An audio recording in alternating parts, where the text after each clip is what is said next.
உனக்கு தெரியுமா good touch bad டச்னா? சிஞ்சில தொடக்கூடாது, லிப்ஸ்ல தொடக்கூடாது, பம்ல தொடக்கூடாது. வேற எங்கெல்லாம் தொடக்கூடாது? எங்கேயுமே தொடக்கூடாது. அப்படி ஏதாவது தொட்டா என்ன பண்ணணும்? அடிக்கணும், கிள்ளணும், இல்லைன்னா உடைக்கணும். எல்லாருக்கும் வணக்கம். நானும் என்னோட பொண்ணும் உங்க கூட சில விஷயங்களை ஷேர் பண்ணிக்க போறோம். நேற்று பாண்டிச்சேரியில ஆரத்தி பாப்பாவுக்கு நடந்தது உங்க எல்லாருக்கும் தெரியும். ரொம்ப கொடூரமான சம்பவம் அது. அதுல இருந்து வெளியே வர்றது ரொம்ப கஷ்டமா இருக்கு. எந்த பெற்றோர்களுக்கும் நடக்கக்கூடாத ஒரு கொடுமை அது.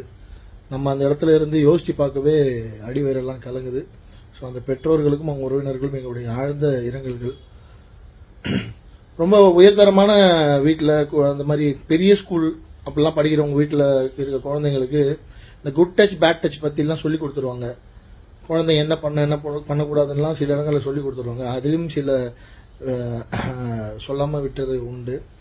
இந்த நடுத்தரமாக இருக்கிற வீட்லேயும் ரொம்ப வறுமை கொண்டு கீழே இருக்க வீட்லேயும் அவங்க எல்லாரையும் நம்புவாங்க. வெளுத்ததெல்லாம் பால் நினைப்பாங்க. அக்கம் பக்கத்தில் இருக்க எல்லாரையும் அன்பாக தான் பார்த்துப்பாங்க. ஸோ குழந்தைகளை நம்பி அனுப்புவாங்க. இருந்தாலும் நம்ம குழந்தைங்களுக்கு சில விஷயங்களை சொல்லி கொடுத்து தான் அந்த மாதிரி அனுப்பணும். ஸோ அதில் சில விஷயங்கள் இந்த குட் டச் பேட் டச் அப்படின்றது யாரையும் நம்பக்கூடாத ஒரு சூழ்நிலை, அந்த மாதிரி ஒரு உலகத்தில் வாழ்கிறோம். ஸோ குழந்தைங்களுக்கு குட் டச் பேட் டச்னா என்ன நீங்கள் கண்டிப்பாக சொல்லி கொடுத்தே ஆகணும். உனக்கு தெரியுமா குட் டச் பேட் டச்னா? பேட் டச்னா என்னன்னு சொல்லு. பேட் டச்னா லிப்ஸ்ல தொடக்கூடாது, சிஞ்சு தொடக்கூடாது, மம்ல தொடக்கூடாது. சத்தமா பேசு. சிஞ்சில தொடக்கூடாது, லிப்ஸ்ல தொடக்கூடாது, பம்ல தொடக்கூடாது. வேற எங்கெல்லாம் தொடக்கூடாது? எங்கேயுமே தொடக்கூடாது. அப்படி ஏதாவது தொட்டா என்ன பண்ணணும்? அடிக்கணும், கிள்ளணும், இல்லைன்னா உடைக்கணும். சரி, அப்பா அம்மா கிட்ட சொல்லலாம். அப்பா அம்மா கிட்ட சொல்லணும். வேற யார்கிட்ட சொல்லணும்? ஆயா இல்லைன்னா டீச்சர்ஸ் கிட்ட சொல்லணும். Very good. அப்புறம் யாராவது ஏதாவது போறவங்க வரவங்க தெரிஞ்சவங்க தெரியாதவங்க எல்லாம் ஏதாவது வாங்கி கொடுத்தா சாப்பிடலாமா? என்னெல்லாம் சாப்பிடக்கூடாது?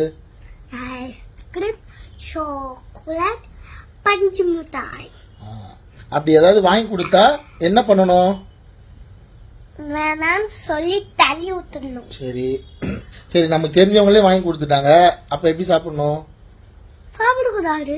அப்பா கிட்ட சொல்லிட்டு சாப்பிடலாம். நான் அப்பா அம்மாக்கு தெரியாம சாப்பிடலாமா? சாப்பிட்டா என்ன ஆகும்? போயிடுவாங்க கொண்டு. தனியா போலாமா எங்கன்னா அப்பா அம்மா கிட்ட தெரியாம? என்ன பண்ணுவாங்க? கத்தின்னு போயிடுவாங்க. யாரு? திருடாங்க. சோ அப்பா அம்மாக்கு தெரியாம சொல்லாம எங்கேயும் போக கூடாது, விளையாட கூட. சரியா? இல்லைன்னா நம்ம வீட்டுல யாராவது இருந்தா அவங்க கூட தான் விளையாடணும். Very good. ஸோ இந்த மாதிரி நம்ம நிறைய விஷயங்கள் நம்ம குழந்தைங்களுக்கு நம்ம சொல்லிக் கொடுக்கணும். ஃப்ரீ டைம் கிடைக்கிறப்பெல்லாம் குழந்தைங்களுக்கு இதை பற்றிலாம் பேசணும். சட்டத்திலையும் சில மாறுதல்கள் கொண்டு வரணும். சட்டத்தில் நமக்கு கருணைக்கு இடம் இருக்கு. அந்த மாதிரி கொடூரமான விஷயங்களுக்கும் இடம் இருக்கணும். குரூயல்டி டெத் சென்டென்ஸ் ஒன்று உருவாக்கி அரசு இந்த மாதிரி ரொம்ப சென்சிட்டிவான இஷ்யூஸ் அப்பெல்லாம் ஒரு கொடூரமான தண்டனையை கொடுத்து இந்த மாதிரி தப்பு பண்றவங்களுக்கு ஒரு பயத்தை ஏற்படுத்தணும்.